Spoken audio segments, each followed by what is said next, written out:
ఓం నమో వెంకటేశాయ. సింహనాదానుకరణ హింసకానామనాదరణ గోవింద గోవింద. స్ఫుటబహుళ నినాదీ భృత్యవాక్యానువాదీ స్వమతి జననవేదీ స్వస్య సార్వాత్మ్యవాదీ రచితవయునభేదీ రాక్షసోర ప్రభేదీ స్వసుఖచిర వినోదీ పాతు మోంకారనాదీ అని అఖిలాండ కోటి బ్రహ్మాండ నాయకుడు దేవదేవుడు నరసింహస్వరూపుడు అయిన శ్రీ వెంకటేశ్వర స్వామి వారిని భక్తిగా స్మరించుకుంటూ శ్రీశుకుల వారు ఉపదేశం చేసిన శ్రీమద్భాగవతం యొక్క అధ్యయన కార్యక్రమాన్ని సంగ్రహంగా ఈరోజు మనం చేసుకుందాము. ప్రారంభంలో యథాప్రకారం ప్రార్థనా శ్లోకాలను చదువుకుని కార్యక్రమానికి మంగళాచరణం చేసుకుందాము. శ్రీ గురు ప్రార్థన. గురుర్బ్రహ్మా గురుర్విష్ణు గురుర్దేవో మహేశ్వరః గురుః సాక్షాత్ పరం బ్రహ్మ తస్మై శ్రీ గురవే నమః. శ్రీనివాస ప్రార్థనా. వెంకటాద్రినివాసాయ సంకటాద్రివినాశినే శంకరాయ చ దేవాయ శ్రీనివాసాయ తే నమః. అథ సంకల్పః అస్మాకం ఉపాత్త సమస్త దురిత క్షయ ద్వారా బుద్ధిశుద్ధ్యర్థం విద్యాభివృద్ధ్యర్థం భక్తిజ్ఞానవైరాగ్యాది తదనుకూల సర్వసంపత్సమృద్ధ్యర్థం శ్రీపరమేశ్వర ప్రీత్యర్థం శ్రీమద్భాగవత పాఠం కరిష్యామహే. అస్య శ్రీమద్భాగవత స్తోత్ర మహామంత్రస్య నారద ఋషిః బృహతీ ఛందః శ్రీకృష్ణః పరమాత్మా దేవతా బ్రహ్మబీజం భక్తిశక్తిః జ్ఞానవైరాగ్యే కీలకం. అస్మాకం శ్రీమద్భగవత్ప్రసాదసిద్ధ్యర్థే పాఠే వినియోగः. ధ్యానం నారాయణ ఆఖ్య నరసింహరవాభిగుప్తం వ్యాసప్రసూతశుకదేశికభీతిలుప్తం ప్రహ్లాదనారదమిథో వచనైరసుప్తం దివ్యం వనం విశతభాగవతం ప్రసృప్తం. శ్రీ గురుభ్యో నమః. అనుకున్నది అనుకున్నట్టుగానే జరిగింది. ప్రహ్లాదుణ్ణి ముట్టుకున్న క్షణాన, ప్రహ్లాదుడికి హాని చేయాలి అనుకున్న క్షణాన నేను దిగివచ్చి హిరణ్యకశిపువు అనేటువంటి పీడాన్ని విరగడ చేస్తాను అని దేవతలకు ఎప్పుడో శ్రీహరి చెప్పాడు. ఇప్పటికిప్పుడు ముట్టుకోవడానికి వీల్లేదు. ఎందుకంటే అతను తపస్సు చేసుకున్నాడు. తపస్సు చేసుకున్న వాడికి తపస్సు తాలూకు ఫలితాన్ని అనుభవించుకునేందుకు అవకాశం ఇవ్వాలి, వేరే దారి లేదు. ఈ సృష్టి అంతా కూడా కార్యం కారణం లేదా సాధ్యం సాధనం అనే రెండిటి మీద ఆధారపడి సాగుతూ ఉంది. సాధనం అనేది తపస్సు లేదా కర్మ అయితే దానికి సాధ్యంగా భోగం అనేది ఉండి తీరవలసిందే. అయితే తపస్సుతో సాధించుకునేటువంటి భోగాన్ని భోగంతో పూర్తి చేసుకోకుండా దాన్ని పాపాలతో కూడా మలినం చేసుకుంటూ ఉంటే తొందరగా తపస్సు క్షీణించిపోతుంది అనేటువంటి పాయింట్ ఉండనే ఉంది. ఎప్పుడైనా సరే ఏ కర్మతోనైనా సరే భోగాలను అనుభవిస్తున్నప్పుడు భోగాలను అనుభవిస్తూ సైలెంట్గా ఉండాలి. అంతే తప్ప భోగాలను అనుభవిస్తున్నాం కదా అని విర్రవీగి చేయరాని అవమానాలు చేసి లేదా ఎవరినైనా వాళ్ళని వీళ్ళని అనవసరంగా హింసించి లేదా వాళ్ళకి వీళ్ళకి అపకారాలు చేసి పాపాన్ని మూటగట్టుకోకూడదు. పాపాన్ని మూటగట్టుకుంటే చేసుకున్నటువంటి ఈ కర్మ కూడా తొందరగా కరిగిపోతుంది, భోగం కూడా పూర్తిగా రాకపోవడానికి అవకాశం ఉంటుంది. ఈ తేడా ఉంటే ఉంది కానీ కార్యం కారణం లేదా సాధ్యం సాధనం అనే దాన్ని దాటడానికి ఈ సృష్టిలో వీల్లేదు. ఎందుకంటే ఈ సృష్టిలో ఈ నియమాన్ని చేసిందే నేను, పరమాత్మను నేనే ఈ నియమాన్ని చేశాను. నేనే ఈ నియమాన్ని చేసి నేనే దాటడానికి వీల్లేదు కదా. నాకేదో నచ్చలేదు అని ఈ కార్యకారణ భావాన్ని పాడు చేసేస్తే ఈ కార్యకారణ భావాన్ని నమ్ముకుని ముందుకు వెళ్ళవలసినటువంటి జీవుల పరిస్థితి ఎట్లా ఉంటుంది? అందుకని నేను ఈ కార్యకారణ భావాన్ని పాడు చేయను. అతని తపస్సు తాలూకు ఫలితాన్ని అతన్ని అనుభవించనివ్వండి. కానీ తప్పు చేస్తే మాత్రం నేను దిగుతాను. తప్పు చేసి తన పాపాన్ని అరగదీసేసుకుంటే, తన పుణ్యాన్ని అరగదీసేసుకుంటే, పాపాన్ని పెంచుకుంటే నేను దిగుతాను అని ఇంతకుముందు చెప్పాడు. అందులోనూ చివరి తప్పు కింద నా భక్తుణ్ణి ముట్టుకుంటే అనే మాట చెప్పాడు. హిరణ్యకశిపు దానికి తగ్గట్టుగానే మహాతపస్సు చేసుకున్నా, మహాభోగాలను అనుభవించవలసిన పరిస్థితిలో ఉన్నా, అనుభవిస్తూ ఉన్నా కూడా వాళ్ళని వీళ్ళని అవమానం చేయటం, ఋషుల్ని మునుల్ని వీళ్ళందరినీ హింసించటం, లేదా దిక్పాలకుల్ని దేవతల్ని వీళ్ళందరినీ ఏడిపించటం, ఇలాంటి పాపాలు మూటగట్టుకున్నాడు. చిట్ట చివరి పాపం మహాభక్తుడైనటువంటి తన కొడుకైనటువంటి ప్రహ్లాదున్నే చంపబోవటం అనేటువంటి పాపం. ఆ పాపం మూడేసరికి స్వామి దిగొచ్చేసేసాడు. దిగిరావటం ఆయన ఎప్పుడు చేసినా సరే ఒకే పనిని ఒకే ప్రయోజనంతో చేయడు. ఒక పని చేస్తే చాలా ప్రయోజనాలు ఏకకాలంలో సిద్ధించాలి అన్నట్లే చేస్తాడు. వ్యాకరణ శాస్త్రం వాళ్ళకి నైకముదాహరణం సూత్రారంభం ప్రయోజయతి అని ఒక న్యాయం ఉంది. పాణిని మహర్షి గారు ఏదైనా వ్యాకరణ సూత్రాన్ని ఒక సూత్రాన్ని రాస్తే ఒక్క ఉదాహరణ కోసం రాయరు, ఒక ఉదాహరణ కోసం సూత్రం రాయరు. ఎన్నో ఉదాహరణలు లేదా ఎన్నో రూపాలు, ఎన్నో పదాలు పుట్టుకురావటానికి వీలుగా సూత్రాన్ని రాస్తారు. ప్రత్యేకించిన కొన్ని సూత్రాలు తప్ప మిగతా సూత్రాల పరిస్థితి, ప్రధాన సూత్రాల పరిస్థితి ఇలాగే ఉంటుంది. అలాగే పరమాత్మ చేసే పనులు ప్రత్యేకించి ఒక్కళ్ళ కోసం అనేది పెద్దగా ఉండదు. అక్కడక్కడ ఒకవేళ వెతికితే దొరుకుతాయేమో కానీ ఆయన యొక్క ప్రవృత్తి ఎలా ఉండదు. ఒక పని చేస్తే 10 మందికి 10 రకాలుగా ఉపయోగపడాలి, అలా పనిచేస్తాడు. అందుకని 10 మందికి 10 రకాలుగా ఉపయోగపడేటట్లుగా నరసింహావతారంలో అక్కడికి దూకాడు. 10 మందికి 10 రకాలుగా ఎలా ఉపయోగపడుతుంది అంటే, ప్రహ్లాదుడికి అక్కడికక్కడ ఆయన్ని ఎవరో కత్తి పెట్టి ఏదో చేయబోతుంటే రక్షణ అనేటువంటి తీరులో ఆయనకి జరుగుతుంది. హిరణ్యకశిపువుని సంహరించటం అనేది జరుగుతోంది కాబట్టి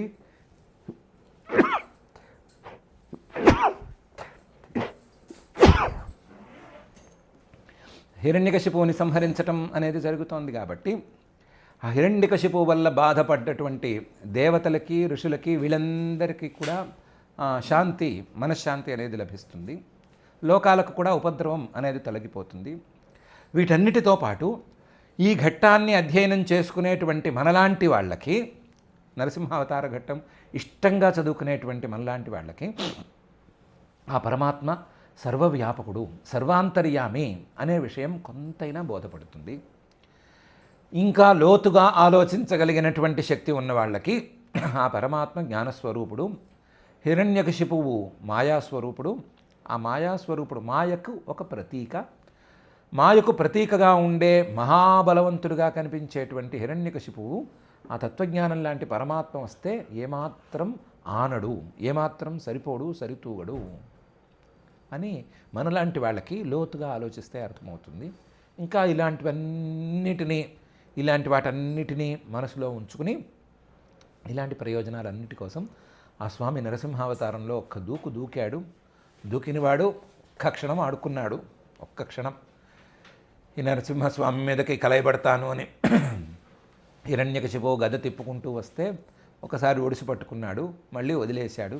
వదిలేస్తే ఈసారి నా బలం మీద ఈయనకి సందేహం కలిగింది, నా బలం మీద ఇతనికి భయం వేసింది, అందువల్ల వదిలేశాడు అనుకుని భ్రమపడి ఖడ్గం చేబూని వస్తే, ఖడ్గం చేబూని ఈసారి గదం తిప్పటం కాదు నేనే తిరుగుతాను అని గిరగిరా తిరుగుతూ ఉంటే ఠకీమని ఒడిసి పట్టుకున్నాడు. ఒడిసి పట్టుకుని గోళ్ల చివర్లతో నఖాంకురై అని చెప్పినట్లుగా గోళ్ల చివర్లతో ఆయన్ని చీల్చేసేసాడు. చీల్చేసి దిగటమే చాలా భుజాలతో దిగాడు కాబట్టి ఒక్కొక్క భుజంలో ఒక్కొక్క ఆయుధాన్ని ధరించి ఏ ఆయుధంతో ఎవరిని కొట్టాలో రాక్షసులందరినీ వాళ్ళందరినీ ఆయా ఆయుధాలతో కొట్టేశాడు. పెద్ద మాయ లాంటి హిరణ్యకశిపుని కొట్టాడు, పిల్ల మాయల లాంటి మిగతా రాక్షసుల్ని కూడా కొట్టేశాడు. కొట్టేసి మొత్తం క్లియర్ చేసేసాడు. ఇది నరసింహావతార ఘట్టంలో ఒక మొదటి అంకం అని అనుకోవచ్చు. ఈ అంకాన్ని మనం నిన్నటి రోజున విస్తృతంగా అధ్యయనం చేసుకున్నాము. కానీ మనం పారాయణ కార్యక్రమాన్ని నిన్నటి రోజున నిర్వహించుకోలేదు. దాన్ని ఎక్స్క్లూజివ్గా ఇంకో రోజు చేసుకుందాం అనుకున్నాము. ఈరోజు ఆ పారాయణ కార్యక్రమమే ప్రధానంగా పెట్టుకుందాము. సమయం తక్కువైనా పర్వాలేదు, పారాయణ కార్యక్రమాన్ని శ్రద్ధగా చేసుకుందాము. చేసుకునేటప్పుడు ప్రహ్లాదుడి మాటలు, అక్కడ నరసింహస్వామి విషయంలో నారద మహర్షి చెప్తున్న మాటల్ని జాగ్రత్తగా మననం చేసుకుంటూ, అర్థం చేసుకుంటూ నిదానంగా పారాయణ కార్యక్రమం చేసుకుందాము. ఆ పారాయణ కార్యక్రమం చేసుకోవటంతో ఈ రోజుకి కార్యక్రమాన్ని పూర్తి చేసుకుందాం. అథ శ్రీమద్భాగవతే పారమహంస్యాం సంహితాయాం సప్తమస్కంధే అష్టమాధ్యాయే శ్లోకాః. జహ్యాసురం భావమిమం త్వమాత్మనః సమం మనో ధత్స్వ న సంతి విద్విషః. ऋतेजितादात्मन उत्पथे स्थितात् तद्धिह्यनन्तस्य महत्समर्हणम्. दस्यून्पुरा षण्ण विजित्य लुम्पतो मन्यन्त एके स्वजिता दिशो दश. जितात्मनो न्यस्य समस्य देहिनां साधोस्वमोह प्रभवाः कुतः परे. हिरण्यकशिपुरुवाच व्यक्तं त्वं मर्तुकामोऽसि योतिमात्रं विकत्थसे. मुमूर्षूणां हि मन्दात्मन् ननु स्युर्विक्लवा गिरः. यस्त्वया मन्दभाग्योक्तो मदन्यो जगदीश्वरः. क्वासौ यदि न सर्वत्र कस्मात् स्तंभे न दृश्यते. सोहं विकत्थमानस्य शिरः कायाद्धरामि ते. गोपायेत हरिस्त्वाद्य यस्ते शरणमीप्सितम्. एवं दुरुक्तैर्मुहुरर्दयन् रुषा सुतं महाभागवतं महासुरः. खड्गं प्रगृह्योत्पतितो वरासनात् स्तम्भं तताडातिबलस्वमुष्टिना. तदैव तस्मिन्निनदोति भीषणो बभूव येनाण्डकटाहमस्फुटत्. यं वै स्वधिष्ण्योपगतन्त्वजादयः श्रुत्वा स्वधामात्ययमङ्गमेनिरे. सविक्रमन् पुत्रवधेप्सुरोजसा निशम्य निर्ह्रादमपूर्वमद्भुतम्. अन्तःसभायान्न ददर्श तत्पदम् वितत्र सूर्येन सुरारियूथपा. सत्यं विधातुं निजभृत्यभाषितं व्याप्तिं च भूतेष्वखिलेषु चात्मनः. अदृश्यतात्यद्भुतरूपमुद्वहन् स्तम्भे सभायान्न मृगं न मानुषम्. ससत्वमेनं परितो विपश्यन् स्तम्भस्य मध्यादनुनिर्जिहानम्. नायं मृगो नापि नरो विचित्रम् अहो किमेतत् नृमृगेन्द्ररूपम्. मीमांसमानस्य समुत्थितोऽग्रतो नृसिंहरूपस्तदलं भयानकम्. प्रतप्तचामीकरचण्डलोचनम् స్ఫురత్సటా కేశరజృంభితాననం कराळदंष्ट्रं करवालचञ्चलक्षुरान्तजिह्वं भ्रुकुटीमुखोल्बणम् स्तब्धोर्ध्वकर्णं गिरिकन्दराद्भुतव्यात्तास्य नासं हनुभेदभीषणम् दिवि स्पृशत्कायमदीर्घपीवर ग्रीवोरु वक्षस्थलमल्पमध्यमम् चन्द्रांशुगौरैश्छुरितं तनूरुहैः विश्वग्भुजानीकशतं नखायुधम् दुरासदं सर्वनिजेतरायुधप्रवेक विद्रावितदैत्यदानवम् प्रायेण मेयं हरिणोरुमायिना वधस्मृतोनेन समुद्यतेन किम् एवं ब्रुवंस्त्वभ्यपतद्गदायुधो नदन्नृसिंहं प्रतिदैत्यकुञ्जरः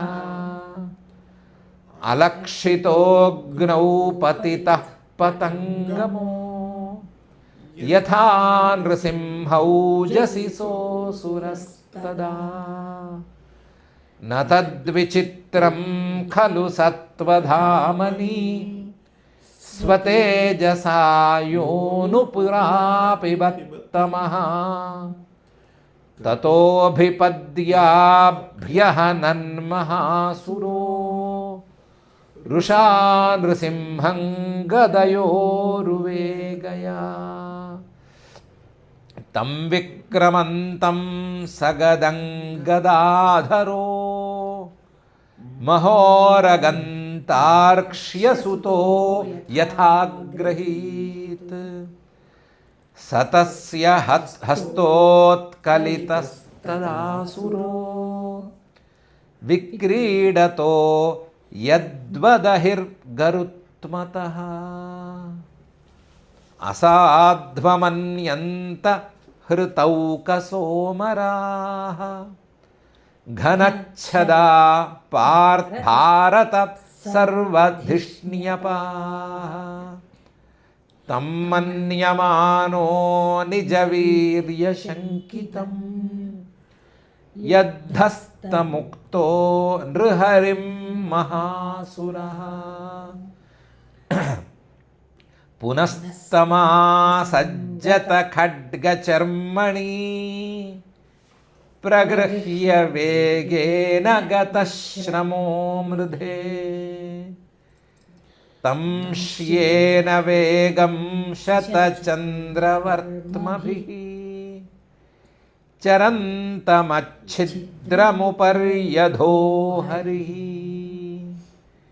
कृत्वाट्टहासं खरमुत्स्वनोल्बणं निमीलिताक्षं जगृहे महाजवः।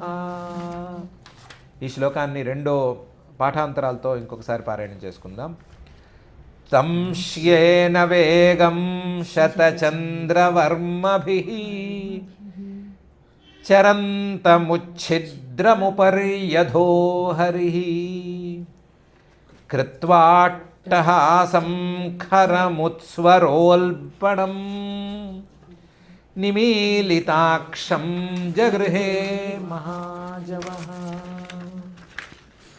విశ్వక్స్ఫురంతం గ్రహణాతురం హరిః వ్యాలో యథాఖుం కులిశాక్షతత్వచం ద్వార్యూరుమాపత్య దదారలీలయా నఖైర్యథా హింగరుడో మహావిషం సంరంభ దుష్ప్రేక్ష్య కరాలలోచనో వ్యాత్తాననాంతం